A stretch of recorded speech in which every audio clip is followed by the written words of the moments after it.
നമുക്ക് എല്ലാവർക്കും 1 മുതൽ 40 വരെ എണ്ണണം. 1 മുതൽ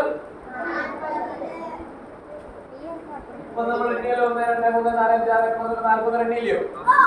നമ്മൾ അങ്ങനെയല്ല എണ്ണേണ്ടുന്നത്. ഇത് ഞാനും നിങ്ങളും തമ്മിലുള്ള ഗെയിമാണ്. നിങ്ങൾ എത്ര പോയിന്റ് എടുക്കുമെന്ന് ഞാൻ നോക്കട്ടെ. അപ്പൊ ഞാൻ 1 എണ്ണി വെച്ചോ. ഞാൻ 1 എണ്ണി കഴിഞ്ഞാൽ